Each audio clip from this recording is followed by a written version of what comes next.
யாழ்ப்பாண பேருந்தில் யுவதியிடம் பாலியல் தொந்தரவு, இராணுவ கேப்டன் கைது. ருவான் வெலிசாய விகாரை சூடாமணிக்கல் விவகாரம். அரிய ரத்தினங்கள் காணாமல் போனதாக CIDயில் முறைப்பாடு. தெங்கு ஏற்றுமதி துறையை $3 பில்லியன் அளவுக்கு உயர்த்த அரசின் புதிய திட்டம். தியத்தலாவு பகுதியில் 20 அடி பள்ளத்தில் பேருந்து கவிழ்ந்து விபத்து, 42 பேர் காயம். அரசு ஊழியர்களுக்கு 20 கிலோ அரிசி வழங்க புதிய திட்டம், தவணை முறையில் விநியோகம்.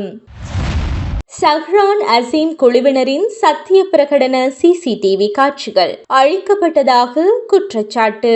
பொலிஸ்மா அதிபரிடம் முறைப்பாடு. யாழ்ப்பாணத்தில் ஓடும் பேருந்தில் யுவதி ஒருவரிடம் பாலியல் தொந்தரவு செய்ததாக இராணுவ கேப்டன் தர அதிகாரியொருவர் கைது செய்யப்பட்டுள்ளார். யாழ் நகர பகுதியில் இருந்து பலாலி வீதியினூடாக பலாலி நோக்கி சென்ற பேருந்தில் இந்த சம்பவம் இடம்பெற்றதாக தெரிவிக்கப்படுகின்றது. பேருந்தில் பயணித்திருந்த யுவதி ஒருவரின் மீது குறித்த சந்தேக நபர் அநாகரிகமாக நடந்து கொண்டதாக குற்றச்சாட்டுக்கள் எழுந்துள்ளன. சம்பவம் குறித்து பாதிக்கப்பட்ட யுவதி உடனடியாக யாழ்ப்பாண காவல்துறையினருக்கு தகவல் வழங்கியதை அடுத்து காவல்துறையினர் விரைந்து செயற்பட்டு ஆரியகுளம் பகுதியில் பேருந்தை நிறுத்தி சந்தேக நபரை கைது செய்துள்ளனர். கைது செய்யப்பட்டவர் பலாலி இராணுவ முகாமில் பணியாற்றும் 9வது காலாட்படை பிரிவைச் சேர்ந்த கப்டன் தர அதிகாரி என விசாரணையில் தெரிய வந்துள்ளது. தற்போது சந்தேக நபர் யாழ்ப்பாண காவல் நிலையத்தில் தடுத்து வைக்கப்பட்டு மேலதிக விசாரணைகள் மேற்கொள்ளப்பட்டு வருவதாக செய்திகள் கூறுகின்றன.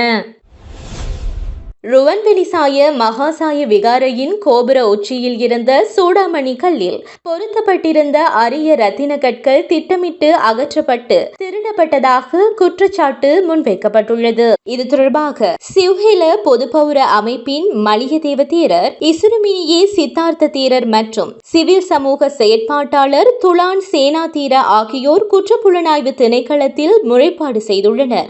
அவர்கள் முன்வைத்துள்ள குற்றச்சாட்டில் கடந்த 2020 காலப்பகுதிகளில் விகாரையின் அசல் சூடாமணிக்கல் அகற்றப்பட்டு அதற்கு பதிலாக போலியான ஒன்று பொருத்தப்பட்டிருப்பதாகவும் அப்போது இருந்த விலை மதிப்புள்ள ரத்தின கற்கள் காணாமல் போயுள்ளதாகவும் தெரிவிக்கப்படுகின்றது. மேலும் அந்த காலத்தில் பொறுப்பில் இருந்த சில மத தலைவர்கள் மற்றும் அரசியல் தொடர்புடைய நபர்கள் இணைந்து இந்த நடவடிக்கையை மேற்கொண்டிருக்கலாம் எனவும் முறைப்பாட்டில் குறிப்பிடப்பட்டுள்ளது.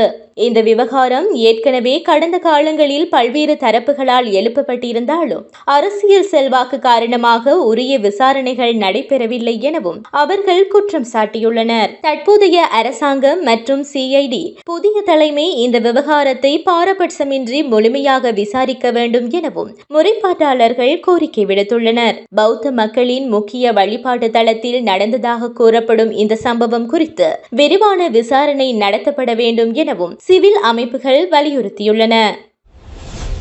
தெங்கு மற்றும் உணவுப் பொருட்கள் சார்ந்த ஏற்றுமதி துறையை அடுத்த 2 ஆண்டுகளில் $3 பில்லியன் அளவுக்கு விரிவுபடுத்தும் இலக்குடன் அரசு நடவடிக்கைகளை முன்னெடுத்து வருகின்றது. இதற்காக தெங்கு சார்ந்த ஏற்றுமதியை $2 பில்லியன் உணவுப் பொருட்கள் சார்ந்த ஏற்றுமதியை $1 பில்லியன் உயர்த்த திட்டமிட்டுள்ளது. இது தொடர்பான விரிவான கலந்துரையாடல் நேற்று ஜனாதிபதி அலுவலகத்தில் ஜனாதிபதி அனுரகுமார திசாநாயக்க தலைமையில் தொழில்துறை பிரதிநிதிகளுடன் நடைபெற்றது. அங்கு ஏற்றுமதி துறையை பல்துறைப்படுத்துதல், பெறுமதி சேர்க்கப்பட்ட தயாரிப்புகளை அதிகரித்தல் மற்றும் உற்பத்தி திறனை மேம்படுத்துதல் போன்ற விடயங்கள் குறித்து கவனம் செலுத்தப்பட்டுள்ளது. உள்நாட்டு உற்பத்தியாளர்களை பாதுகாத்து தேவையான மூலப்பொருட்களின் இறக்குமதி முறையை ஒழுங்குபடுத்தும் திட்டங்களும் பேசப்பட்டன. மேலும் வடக்கு பகுதியில் தெங்கு சார்ந்த தொழிற்துறைகளை ஊக்குவித்து புதிய முதலீடுகளை உருவாக்க அரசாங்கம் ஆதரவு வழங்கும் என்றும் தெரிவிக்கப்பட்டது. இறுதியாக உள்நாட்டு விநியோக சங்கிலிகளை வழிப்படுத்தி ஏற்றுமதி அடிப்படையிலான நிலையான பொருளாதாரத்தை ஊக்குவிப்பதே அரசின் முக்கிய இலக்காகும் என ஜனாதிபதி குறிப்பிட்டுள்ளார். தியத்லாவை தொடருந்து கடவை அருகே இன்று அதிகாலை ஒரு பேருந்து விபத்துக்கு உள்ளாகியுள்ளது. கொழும்பிலிருந்து பதுளை நோக்கி பயணித்த இலங்கை போக்குவரத்து சபைக்கு சொந்தமான பேருந்து சுமார் 20 அடி பள்ளத்தில் கவிழ்ந்துள்ளது. இந்த விபத்தில் 42 பேர் காயமடைந்துள்ளதுடன் அவர்களில் 36 ஆண்களும் 6 பெண்களும் அடங்குகின்றனர். காயமடைந்தவர்கள் உடனடியாக தியத்தலாவை வைத்தியசாலையில் அனுமதிக்கப்பட்டுள்ளனர். அவர்களில் இருவரின் நிலை கவலைக்கிடமாக இருப்பதாகவும் ஒருவர் மேலதிக சிகிச்சைக்காக பதுளை வைத்தியசாலைக்கு மாற்றப்பட்டுள்ளதாகவும் தெரிவிக்கப்பட்டுள்ளது. சம்பவ இடத்திற்கு விரைந்த போலீசார் மற்றும் பொதுமக்கள் இணைந்து மீட்பு பணிகளில் ஈடுபட்டுள்ளமை குறிப்பிடத்தக்கது. அரச ஊழியர்களுக்கு சலுகை அடிப்படையில் 20 கிலோ அரிசி வழங்குவதற்கான புதிய திட்டம் ஒன்று அரசால் முன்மொழியப்பட்டுள்ளது. வர்த்தக வாணிப உணவு பாதுகாப்பு மற்றும் கூட்டுறவு அபிவிருத்தி அமைச்சர் வசந்த சமரசிங்க இது குறித்து தகவல் தெரிவித்துள்ளார். அவரது கருத்துப்படி சிவப்பு அரிசி மற்றும் நாட்டரிசி ஆகியவற்றை அடங்கிய 20 கிலோ அரிசி தொகுப்பு அரச ஊழியர்களுக்கு வழங்க திட்டமிடப்பட்டுள்ளது. இந்த திட்டம் தவணை முறையில் பணம் செலுத்தும் அடிப்படையில் நடைமுறைப்படுத்தப்பட உள்ளது. அதற்காக சிறப்பு வவுச்சர் வழங்கப்படும் என்றும் தெரிவிக்கப்படுகின்றது. இந்த வவுச்சர் மூலம் சதோச மற்றும் கூட்டுறவு விற்பனை நிலையங்களில் அரிசியை பெற்றுக்கொள்ள முடியும் எனவும் கூறப்படுகின்றது.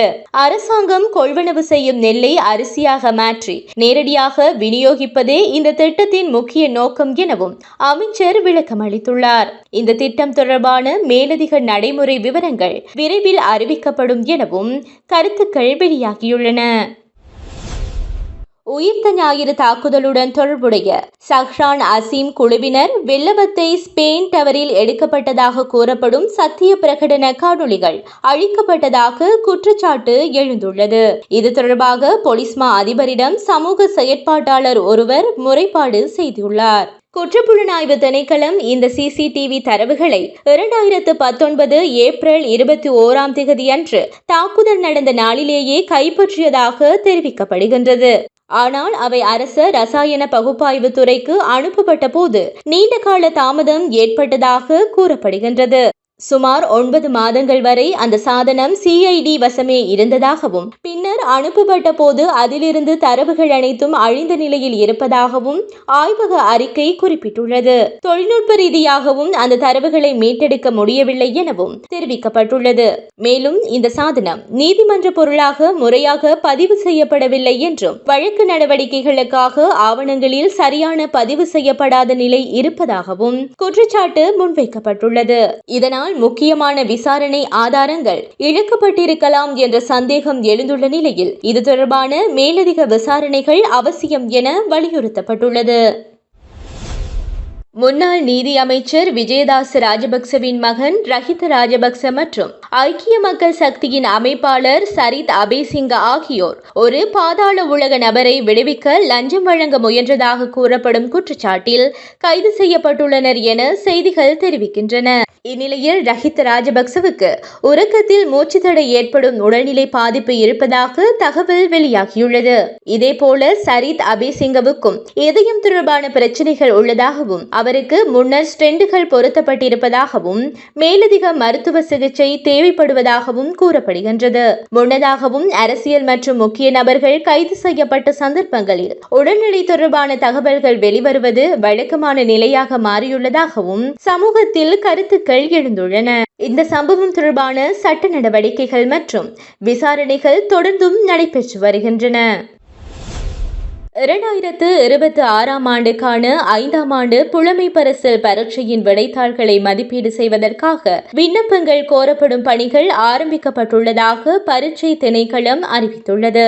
விண்ணப்ப செயல்முறை இன்று 2026 ஜூன் 27 ஆரம்பிக்கப்பட உள்ளதாகவும் ஆர்வமுள்ளவர்கள் எதிர்வரும் மார்ச் 8 வரை கல்வி அமைச்சின் உத்தியோகபூர்வ இணையதளம் ஊடாக ஆன்லைன் மூலம் விண்ணப்பிக்க முடியும் என்றும் தெரிவிக்கப்பட்டுள்ளது. மேலும் இந்த ஆண்டுக்கான புலமை பரிசில் பரீட்சை அக்டோபர் 9 நடத்த திட்டமிடப்பட்டுள்ளதாகவும் அறிவிக்கப்பட்டுள்ளது. பரீட்சை நடைபெறும் நேர அட்டவணையின்படி 2ஆம் வினாத்தாள் காலை 9:30 மணி முதல் 10:45 மணி வரை நடைபெறும் எனவும் அதனைத் தொடர்ந்து முதலாம் வினாத்தாள் காலை 11:15 மணி முதல் 12:15 மணி வரை நடைபெற உள்ளதாகவும் பரீட்சைகள் திணைக்களம் தெரிவித்துள்ளது.